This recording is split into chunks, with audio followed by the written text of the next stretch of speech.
Okay, perfect. First and foremost, very good morning to all of you. So, for those who have just joined, yeah, it's really a good thing to see all of you present here today. We're really excited for this month's webinar. If you're not aware, I also previously had a webinar earlier this month, and I'm doing it again because there's been like some KPI to fulfill on my end, but don't worry too much about that. So last month I've spoken to one of our scientists at Cancer Research Malaysia, Dr. Sufyan, and for this round of the webinar, I'm going to be talking to, well, not a scientist, but somebody else that is not very science related. But again, we're so happy that you're here to join us all today. The main focus for today's webinar is going to be talking about Calvin. Calvin, how are you? Say hi to the audience. Hey, hello, hi All right. Amanda, hello everyone. Wow, this is very nervous, huh? You've been talking to all these scientists and all these smart people. Yeah, but Now you have eventually me. you'll just get used Yeah, to it. someone you They're eventually have to just run out of all the smart people and then you talk to all the normal people. Yeah, I Yeah, guess you can put it that way, yes. But really glad to see that you're here very with good to us be today, here. Calvin. Yeah, So it's a pleasure to have you.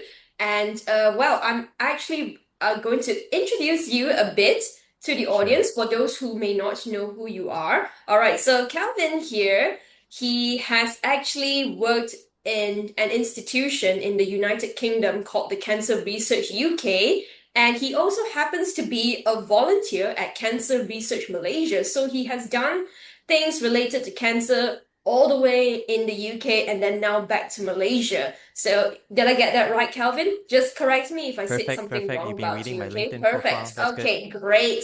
Perfect. So we just want to talk a bit about his experience, I'm sure all of you would want to know what are the similarities and differences between cancer research that's done in the UK and also what's being done here in Malaysia, our country? And what's more, why did Calvin decide to pick up volunteering with us? Like, why is volunteering so important? And, anything you have to say about volunteering, you're free to take the floor with it, Calvin. Am I right? Sure, sure. Okay, perfect. Without further ado, let us begin with the questions that I have prepared for you, Calvin. So, are you ready? Yes, yes. Let's go. Awesome, awesome. I love the energy from you. All right. To start things off, maybe you can tell us a little about your previous work in cancer research Hmm. in the UK. So, let's talk about the UK for now. Yeah. Yeah. Hello everyone. Thanks for joining us today. Wow, look at how professional they're set up with Cancer Research Malaysia. I'm so impressed. Yeah. And just I'm just noticing the background, saving Asian lives. What a great mission to Yes, have, it to is. work on Yes. something that's affecting very close to home, but it's really life and death. And I guess Hmm. I worked in a similar context in a different country. I used to live in the UK for about 20 years. And towards the Yes, end correct. of those years, I worked well, in cancer research. So my post was funded by CRUK, Cancer Research Malaysia, UK, but I was working in a lab in Cambridge in the UK. So I lived there for a while. I worked there in a lab next to a hospital. But the story is actually, this was 2017, about 9 years ago.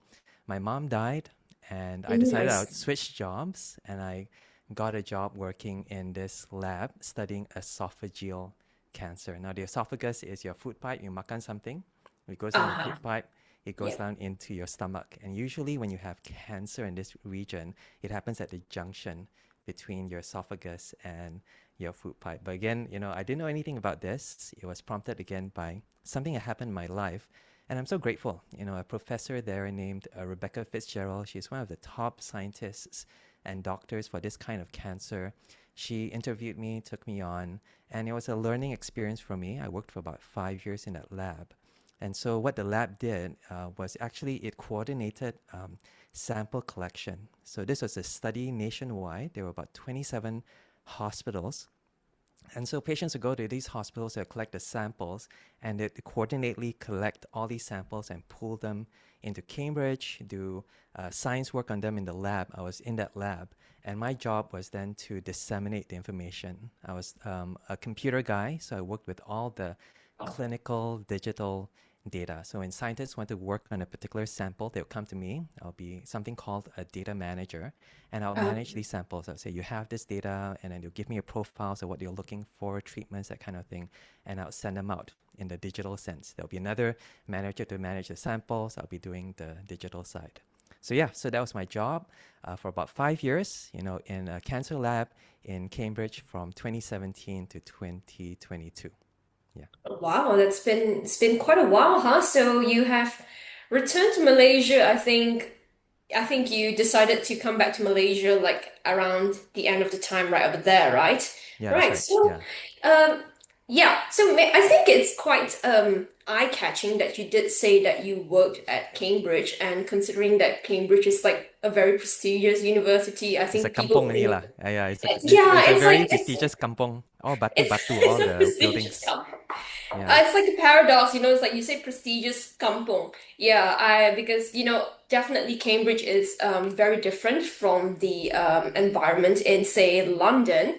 Yeah, so I Mm. even do have a relative who's currently working in Oxford, but not Oxford Hey, University. I how mean how can you mention Oxford. that to me, man? Oxford, you got to mention Oxford, a Cambridge guy.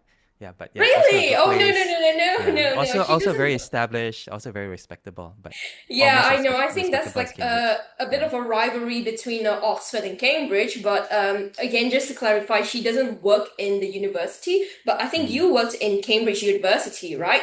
And Mm-hmm. did you study there as well? Yes, I went See, there from Malaysia, and I just stayed there. see, Yeah, so that was see, you a see. long I, time I I ago. think Yeah. I think you must be a very brilliant person. Then you're a very smart guy. I just don't Amazing. like moving around. So I went there. I fell in love with the city. I thought I'll just stay there for ever and ever. Amazing. So I Mm. assume that you've had a very positive experience then, Mm. living in the UK, staying in the UK, and working with the scientists in CRUK. So it was all good. Yeah, but I'm also curious to know, are there any similarities or differences between Cancer Research Mm. UK and Cancer Research Malaysia? So, do you So see any similarities okay. between what the scientists do, how they do it, etc.? So, what are the things that stand out to you the most? That's a really good question because I was in two different places doing two different things. So I worked in CRUK, but now I'm a volunteer and I'm able to see different things here in Malaysia. But the biggest similarities I'm really proud of is that we have really, really smart people. Really, really smart people working on cancer, working in this field of research, both in UK and both in Malaysia. And that's what you need. You need really brainy people who are in lab coats, who have PhDs, working on this very, very, very serious but also very human problem. The only difference is, aside from, they both have labs, both have scientists, but maybe just scale. In the UK, it's maybe a bit bigger. They have more funds because UK is about almost double the size of the population in Malaysia. And so they have more funds. They've been doing this in a more extensive way. So if you go in the UK, CRUK has their brand on their buildings as well. So Oh, in Cambridge, we actually have a CRUK, we call it the CI, the Cambridge Institute. It's totally funded by CRUK. And in London, it's their main one, the Crick Institute. That's a really, really big one as well. And again, it comes from public funds. It comes from scientists being hired to do the work of cancer research. And they have like thousands of employees. Many of them are scientists. I And in see. Malaysia, I guess the scale is a bit smaller, a bit more limited, but it's good because it means in Malaysia, we are more, I would say, more focused in terms of the kind of cancers that we're looking at. So in UK, we're looking at about 200 different kinds of cancers. I think, correct me if I'm wrong, I think Cancer Research Malaysia has taken a more targeted approach. What cancers are specific to people here in Malaysia, to Asians, and then they collaborate. If there's any overlap with the work already done in the UK, they try to work with them and they try to apply it, try to bring it home in a way that really will help a Malaysian context. So again, similarities, both very brainy, both doing really Yes. important, great work, but differences is just in terms of the scale, but also the focus. Cancer Research Malaysia is very focused in trying to deal with saving Asian lives, as it Yeah, says on the exactly. screen. It's just the Yeah. one right over here that I'm pointing right now. Yeah. Mm. So I mean, going back to what you mentioned about like saving Asian lives, because Cancer Research Malaysia, we are focusing on common cancers that affects not just Malaysians but also Asians in general. Because I think you can, I mean, as somebody who has collaborated with cancer research scientists, you've met all sorts of people there. I think you can agree that Asians are very underrepresented when it comes to cancer research. I mean, Mm. obviously, when you conduct a study, you do a study in the UK, they're just going to pick the population that exists in the Yeah. UK, right? So it's going to be a majority of the Gwailos, Mm. the Mat Sallehs and all of that. That And that's a very good Asians, point. Yeah. yeah, And we, so we actually make in up a order very to do small these studies, minority. yeah, Hmm. you actually need people. So I think Yes. in the UK again, they're representative of the population that's there. But if they wanted to do a study on, say, nasopharyngeal cancer, it's actually sometimes called Canton cancer because it Ah, affects yes, yes, Asians. You yes. need people with that kind of profile. And so it makes sense that kind of study can be held here as well. So we are, in a sense, at the right place in order to be conducting these studies also lah. So it's understandable that we will have this focus, and it's Mm-hmm. understandable also that they would have a focus on more Angmo cancer. So the cancer that I worked on, only Angmos will get only Angmos will get this kind of esophageal cancer, and the cancer that we work on here in Yes. Malaysia, only someone like me will contract that Mm. kind of cancer. Yeah, we definitely just make sense because the UK is definitely focused on what's going on in the UK. And as for Malaysia, well, we'll have to focus on what's going on here in Malaysia. Yeah, and considering, I mean, statistics have said that, more and more people are becoming aware of cancer and people are getting diagnosed with Mm. cancer. So we are concerned. And since that there is so little research done mainly focusing on Malaysians, we have a right to be concerned because I'm sure that all of us, if say touch wood, if we do get diagnosed with cancer, we would want to beat it, right? We would want to recover. Yeah, And yeah, of course, we'll need the latest research and scientific studies to know what is right for our Asian DNAs, our Malaysian DNAs, and not to mention that Malaysia is such a multi-ethnic country. We have the Chinese Malays and also the Indians and also the indigenous people. So we have to like be really, really hyper specific in certain things. Otherwise, we wouldn't be able to find a way to, prevent cancer, minimize cancer, cure cancer, and etc. All of that. Yeah. All absolutely. right. Yeah. Yeah. So, actually, Calvin, I did a bit of reading up on your background, and Okay. I learned that you actually switched careers.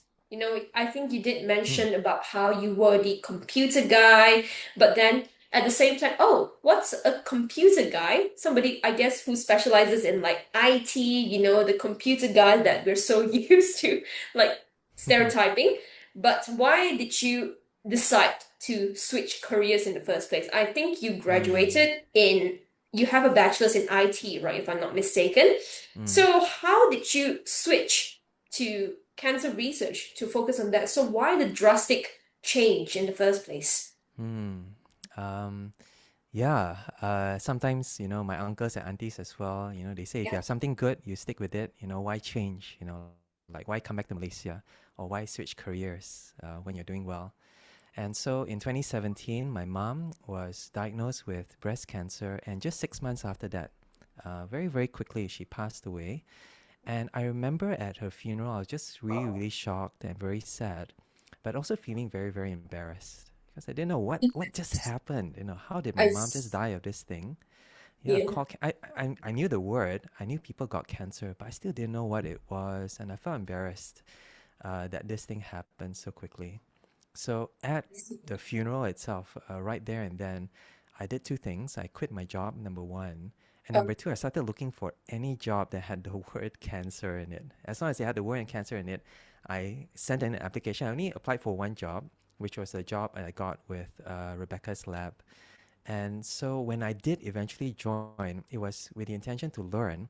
And one of the highlights for me every week was on Friday afternoons, we'd have a very super long lab meeting. Everyone had to come, and I always sit in front.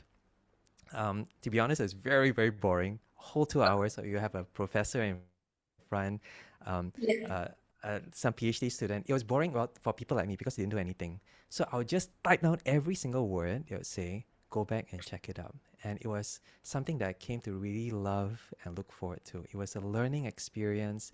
It was a change in my life that was motivated by, well, a bit of embarrassment, but also wanting to find out more about this thing that seemed to happen to everyone else, but then happened to me.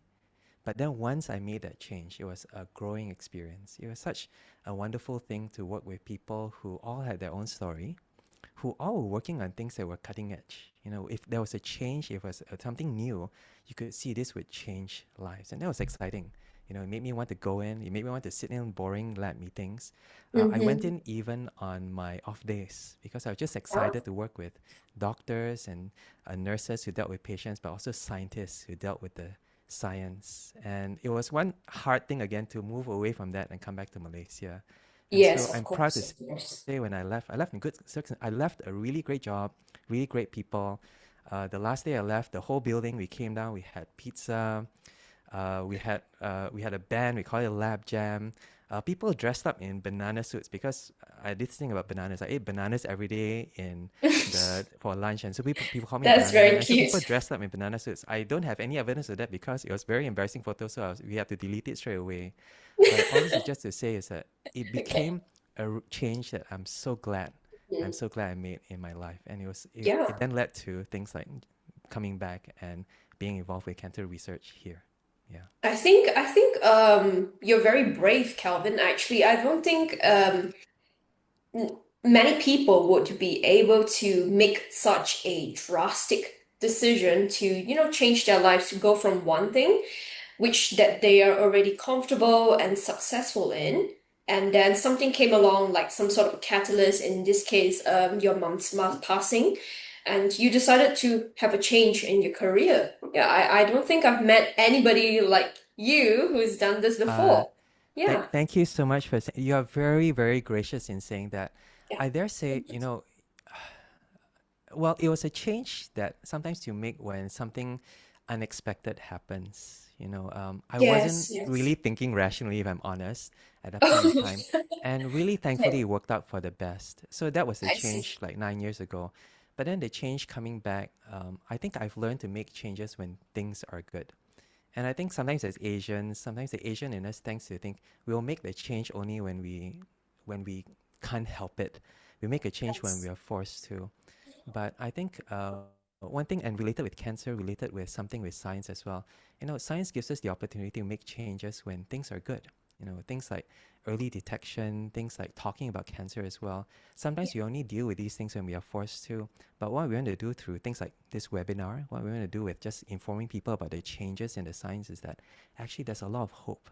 There's actually opportunities for us to talk about things before they get too serious, but to talk about them so that we're prepared for all and different eventualities. So make those changes, but maybe make small ones when things are good and make the big ones when you're prepared. Yeah, I think that's really good advice overall. I'm sure that the audience can learn a thing or two about you from you.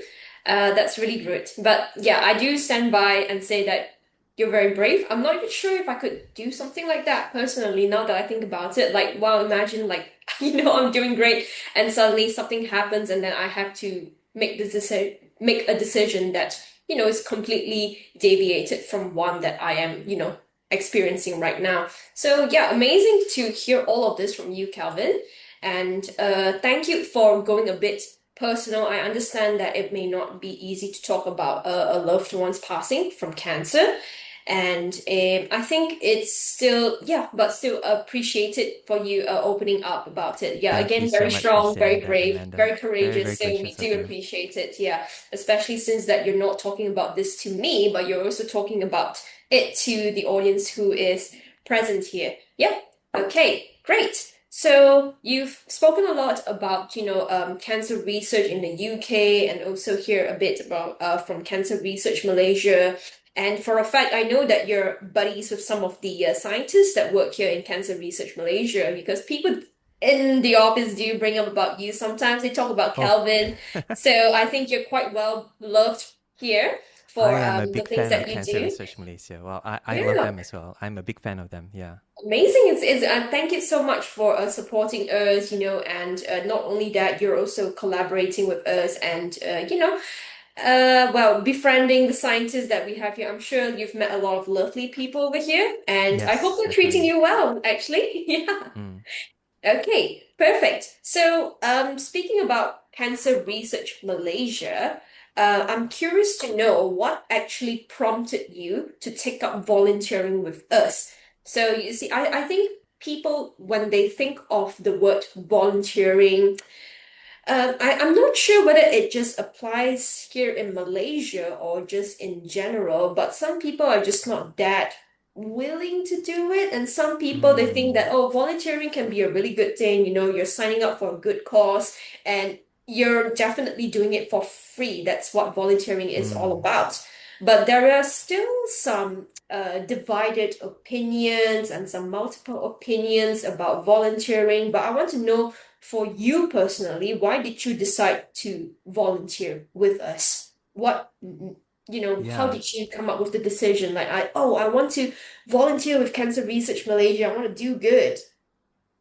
Yeah, I hope that there are some people watching this, maybe on the call right now, or maybe on the recording, wondering, how can I get involved? And actually, I really, really want to do something significant with my time. Who doesn't want to do that, right?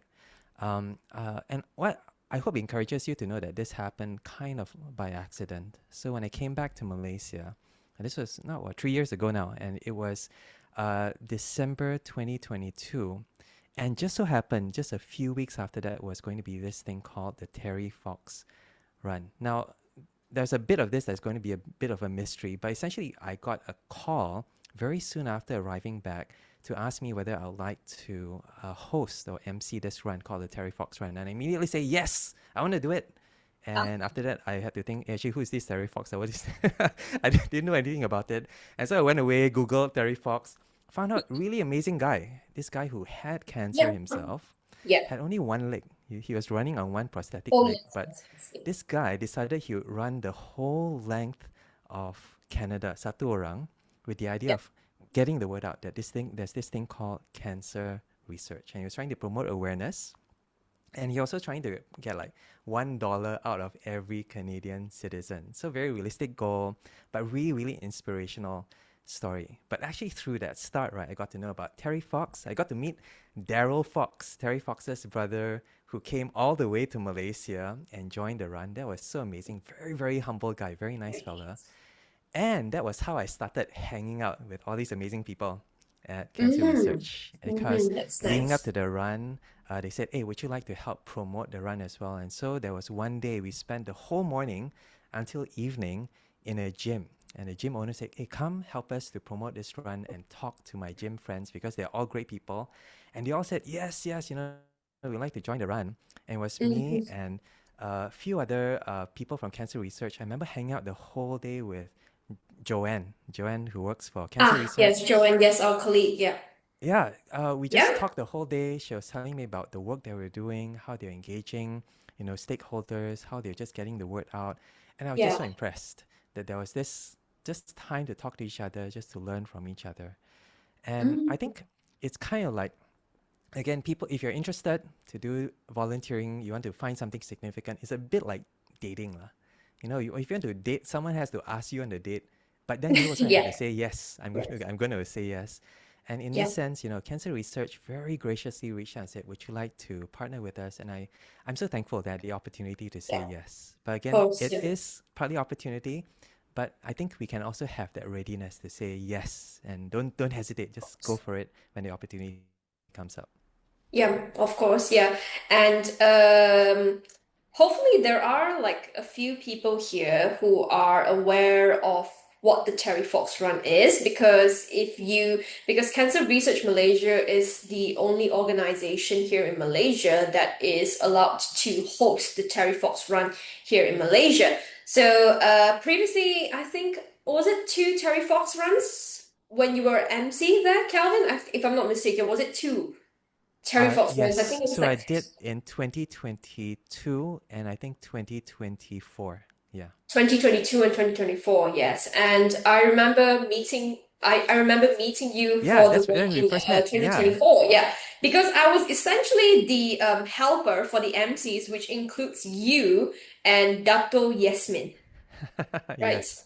Yeah. Yeah, so how did it actually feel to be with Dato Yasmin? Was she great to work with? Wow. Former Miss Malaysia. Yeah. Wow. Dato' Yasmin. Also, former radio DJ. Now, here's the thing. Yes, You are yes, yes. hosting next to a professional, right? Yeah. And she's so full of life, so enthusiastic.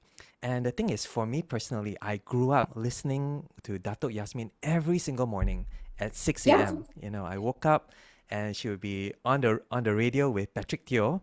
And all the way to school, I'd be listening to Dato' Yasmin. And here I was standing Wow. next to her.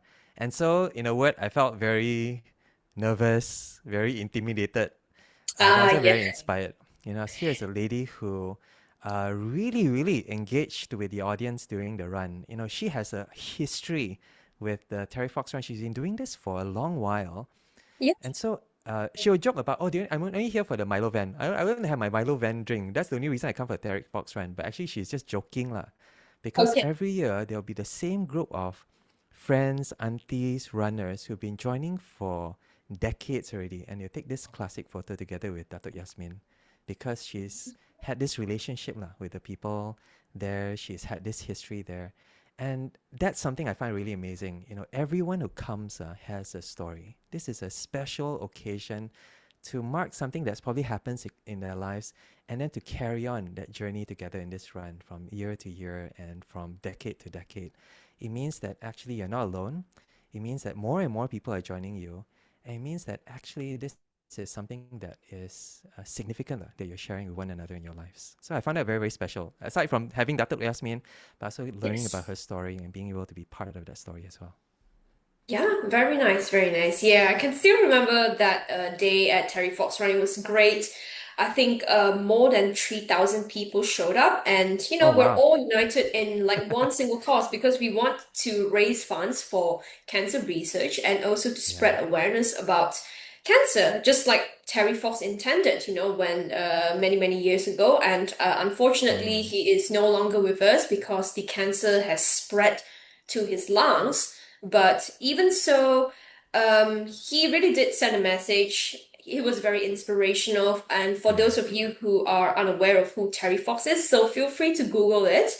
And if you're interested Yeah. in, if you feel inspired by the story of Terry Fox and you think that, oh, I also want to do something to contribute to cancer research and also spread cancer awareness, you're free to participate in the upcoming Terry Fox Run. So it's Please usually do. Please held come. every September, like around late September. So if you follow us at Cancer Research Malaysia, we would be dishing out, social media posts.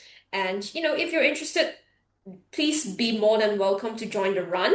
You may see Calvin there and shake his hand and say hi to him. I'm sure he'll be there as well, right, Calvin? Yeah, definitely. It's a Yeah. yearly thing that I do with my family. So it's a thing that we do together every year. Yeah, so I think as you've already mentioned, in 2024 you were the MC, and for last year I think you were not the MC. It was another Terry from Light Yeah, FM. that's right. So we Yeah. got him, yeah, Terry Terry for Terry hosting for Fox Terry Run. Fox. Yeah, that was so good. Yes. So that was really, really, really funny. But I think you just participated as a runner, and I'm sure you would show up with your friends and family, right? Yeah. I didn't see you there last year, which was quite a shame. But hopefully I'll be able to see you there this year. Mm. Yeah, Yeah, because I I think I think was too because the numbers busy. were so big, we missed each other. But I mean, Yes, there were so many having it in people. Putrajaya meant that you could just fit more people. Yeah. So For that's a great problem to have too many people turning up. Yeah, exactly, exactly. So, Terry Fox Run, I've noticed that our numbers keep increasing, and hopefully this Mm. year we would be able to achieve 4,000 people. Mm. Yep, 4,000, that's a lot, but we're hoping for it, and obviously it would be a good thing if the numbers keep increasing every year we host Mm. the event. Yeah. All right, so great to know that thank you for telling us about how you decided to pick up with it, and you've also spoken a bit about how what you did and of course your experience with Datu Yasmin and how amazing that experience was. So could you Mm. maybe tell us a bit about your latest or is there an upcoming voluntary experience you would have Yeah. with us? Oh yeah, Yeah, so if let's you go. so this coming Sunday, Race for Cancer, that's Yeah, happening. he's wearing a shirt Yeah, actually. at Yep. Metropolitan Kapong. I'll be emceeing for that as well. Yeah. Yeah, that's so great. I'm not sure if registration is open still, but It's if actually you're going, closed here. it's actually Yeah. closed. Well, Yep. it's okay. The ones who are registered already, I'll see you guys there. But I do happen to know that you're organizing another one in Penang, and that one is just open. Yes. So go for that Yes. one. Yes. Yeah, great Yep. reason to go to Penang. Great reason to join the run. That's happening soon as well. Yeah, Penang is beautiful. You know, you can see the bridge, you can have delicious food and all of that, enjoy the culture in Penang. But Yeah. of course, Race Against Cancer is our own personal run by Cancer Research Malaysia, and it's great that we're having you to MC at Kapong this weekend at Kapong Metropolitan Park. So in the future, we're also planning to do it in other places in Malaysia as well. So it's not Mm, just Penang, but also in Malacca. So keep an eye out for that if you are interested in, yeah. having a tour to And Malacca. Malacca is a thank you beautiful so place much, after Cancer all. Research. Thank you Yeah, for of organizing course. these and localizing it, because there are people who are affected by cancer in every different parts of Malaysia, and I think it always surprises people when they turn up and they go, "Hey, actually, you also are here, or you also Yeah, have a definitely. story," and that's partly, I think, one for me at least. That's one of the motivations of turning up to something like this. It's so simple. You turn up. It's like a short run is like a fun run. The Metropolitan run is only like 3.5. 30 minutes, just walk around, and it's a beautiful Yeah, morning. And then there are lots of stuff happening there as well. But actually turning up to an event that affects so many people is very, very encouraging and uplifting. So yeah, please, if you've never it's, tried this, just turn up, give it a go. yeah.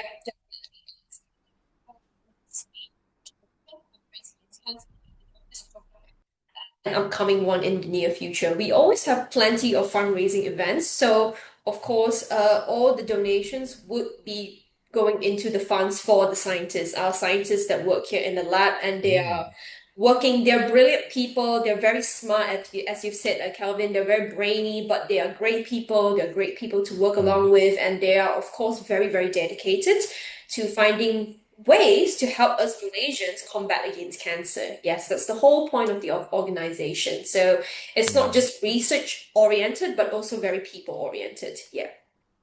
Okay, great. So, Calvin, so what actually motivates you to continue supporting and working with people that contribute to cancer research? Mm. Yeah, so Mm, talking about the motivation or the drive lah.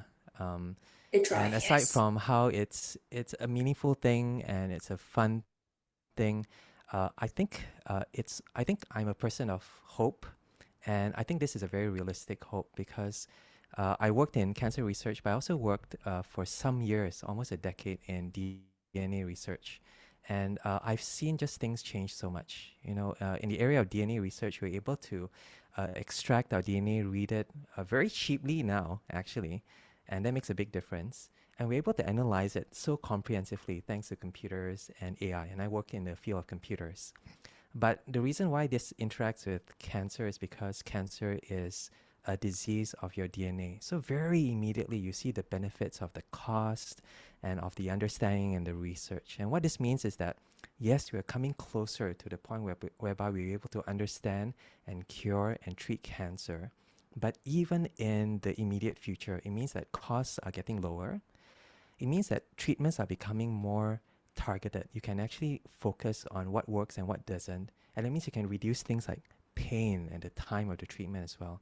And so, if you want these kind of benefits to happen closer and sooner, this is where it's really worth giving our support, giving our time and our interest to be encouraged by all these developments to see these things happening in real time. So I think it's a hope. I think we can actually see it. I mean, you see in Yeah. technology, it's changing our lives as well. And it's actually even changing the area of the treatment and the understanding of cancer. Yeah. Thank you so much for sharing all of that, Calvin. Yeah, we definitely, yeah, I agree that we have to be quite hopeful. There is hope for people who are affected by cancer and for those who are affected by those who are affected by cancer. So yeah, I think it's great the work that you're doing, Calvin, and I really do like your motivation and also your determination to continue supporting people. We really do appreciate it, Calvin. Yeah. Mm. So Yeah, it's a good thing, but I mean it's small, but it does create an impact. It's sort of like the ripple Okay. effect, if you know what that whole thing is. Do small things and eventually the big things will come and settle it itself. So we're really glad that we have somebody like you who is aware of the work that we do. You know what the situation is. You also have sort of the personal experience with cancer affecting your mother. And yeah, I think it's great. I think it's great. So overall, I mean, as I've already mentioned before, again, very courageous, very brave, and you're also, yeah, very kind person for helping us with all of these things. Really do appreciate it, Calvin. Yeah. Okay, great. And now for my final question to you. So I promise there's no trick questions. So what are some other ways you think we Malaysians can help to support cancer research besides volunteering and all of Okay. that? Because we've spoken a lot about volunteering. Okay. So what are different ways, people who are not in cancer research can support cancer research? I think maybe three ways. Three ways. Okay, We can let's maybe go. donate and support the research.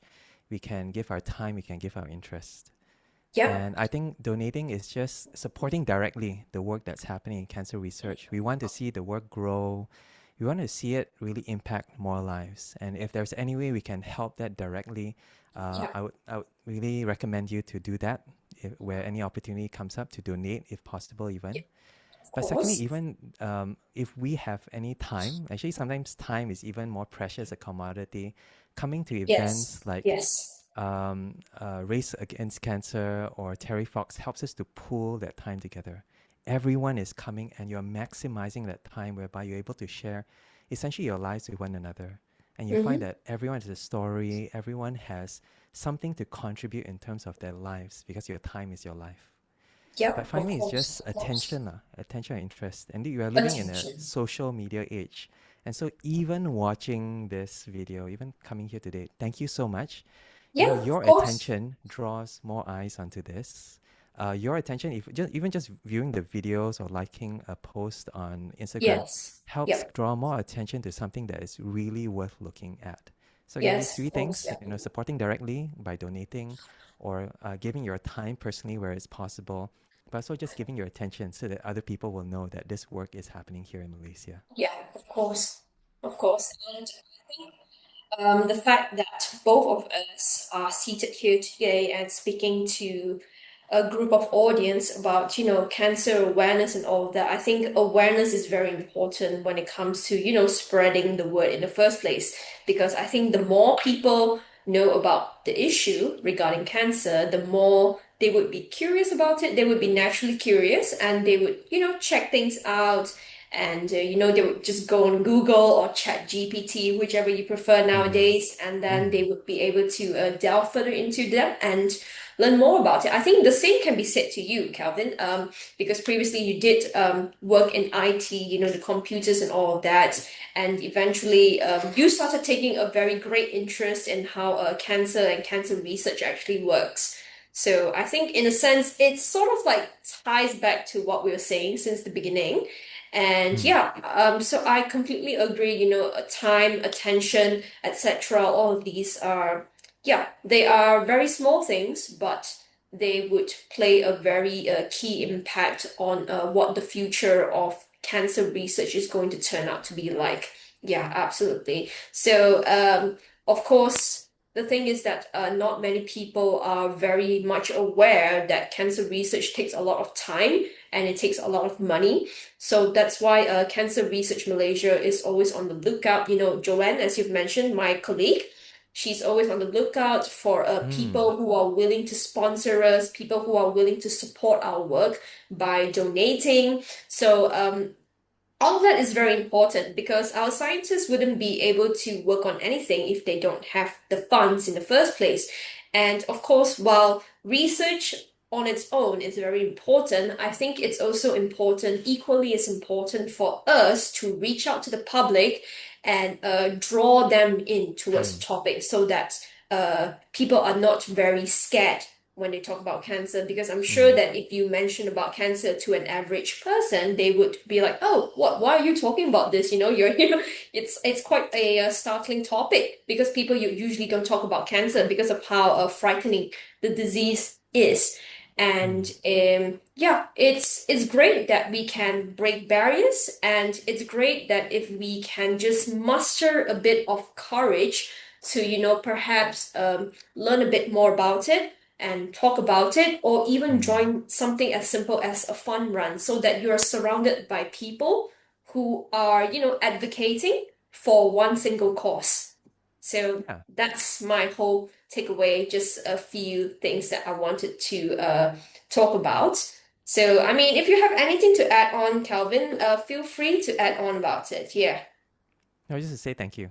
Thank you, Amanda, for what you're doing here to get the Yeah. word out, and Yeah. thank you for the people who are, you're spending your time. I hope in in a way that's meaningful as well. And I guess if any of you here because you have been impacted by cancer, just to say Yep. that I guess what's being done here is focus.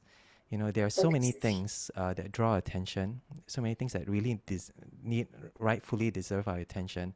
And really, when resources are scarce, we want to focus it on the areas that really make a difference. I think Yep, of cancer course. research is something that really helps in the short term, because in terms of focusing on Asian diseases, but also in the long term, we want to see these things to be something that can be treated and being almost see it as something that can be cured. So thank you so much already for being here today. Calvin, I really do appreciate it. Yeah. Okay, great. I think at least on my side, I don't have any more questions for you because you've answered all of them brilliantly. So good job on that. So now we would actually open a Q&A session for the people who are in this webinar. So if you have any questions for Calvin, please feel free to type in your questions in the chat box, and we'll be able to answer them. Or if you don't have any questions, I think you're quite content with what Calvin and I have discussed. I think that's completely fine. If there are no questions, that's completely fine as well. Yeah. Okay. So maybe let's just give you a few minutes to type in. Yeah. So far, seems that nobody has any questions. I don't see anything popping up right now. So I think sometimes I just think that no questions is a good thing. That means that people are quite clear on what we delivered during this webinar. I think that's great. So in that case, since we really don't have any questions, I think just give it a bit more time. Three, two, one. No questions. Okay, great. So, right. So right now we'll just move on to the last bit of the webinar as per the procedure, which is on the e-certificate. I'm surprised that nobody's actually asking about the e-certificate as part of the questions because it's usually the most popular question. And okay, so let me just share the e-certificate procedure details. So let me just share my screen right now. So I'm sure you can see as well, right, Kelvin? Because I got to make sure that the screen is right over there. Okay, great. So if all of you can see this, so essentially, please check your email inbox after today's webinar. So today is the 25th of March and tomorrow is the 26th. So you see something sent to you by Zoom. And in that email, there is a feedback form. So just click the link, fill out your details if you want the e-certificate. And of course, you have to attach your proof of a donation. So in order to get it, you do need to make a minimum 1 ringgit donation, just 1 ringgit. And after that, take a screenshot of your transaction, you clip it there, and then you submit the form. So it's as easy as ABC. And within 30 days, the e-certificate will be sent to you. And of course, if you have any questions regarding the e-certificate, or if you haven't received it after 30 days, please feel free to contact us at the email address below, which is de-comms@cancerresearch.net. So hopefully this is clear for all of you. And I see that there is no any other further questions. So I think we can safely conclude this webinar for today, Calvin. Thank you so much Thank for you. Yeah. agreeing and taking the time to come and speak to us and speak to me and answer my questions. I think we've all gained a very amazing insight from you. Yeah, thank you for telling us about your story and your experiences, actually. Good to be here. Right. Okay. So I think that's about it. So I hope to see you all again in the next upcoming webinar. I think that would be in the month of April. So feel free to look out for it on social media. And if you are personally joining RAC Kapong this weekend, I really do hope that some of you have signed up and registered. There's going to be the race kit collection this Saturday at, if I'm not mistaken, Decathlon in Bangsa. So you just have to pick up your t-shirt there. I think this is the old t-shirt, right, Calvin? Or is it the new one? It's the Oh old no, one. it's last year's. It's last year's. I'm It's looking last forward to year's. this Yeah, year's it's one. last year's. Yeah, so you have to go and pick up your t-shirt as well, Calvin. Yeah, yeah, I will. I will be there. Of course, Bangsa yeah, great. Decathlon. And then on Sunday itself, that's when the actual race happens. Yeah. So again, like I said before, no pressure if you didn't manage to sign up for this RAC Kapong. I know it's happening this weekend and registrations have been closed. But you're free to join the next RAC, or if you want a bigger event, our biggest fundraising event, that would be Terry Fox Run, but you'll have to wait until around like September.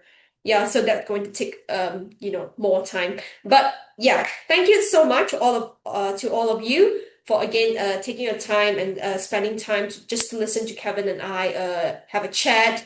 And I hope you all had a very good public holiday, a very long weekend. You know, we've been having a holiday since Friday. And for, of course, the Malays who are attending this talk, we hope you had a very nice Ramadan holiday. You know, you spent time with family, balik kampung. So I hope you had a good holiday. Happy Raya to all of you. And I think that's it from me. So anything else you would like to say, Calvin, before we officially, Oh, just to say yes, yeah. Selamat Hari Raya, maaf zahir dan Sorry. batin. Yeah. Yeah, of course. Amazing. Yeah. So hopefully, yeah, holiday spirit is, I mean, unfortunately, holidays is over for us and it's back to work. But nevertheless, we still want to wish all of you a very happy Raya. Selamat Hari Raya to all of you. So hopefully you did enjoy a good holiday. All right. So, all right. See you then in the next webinar. I hope to see you all again and see you soon, Calvin. See Hope you you. have a wonderful Bye day. bye. Goodbye.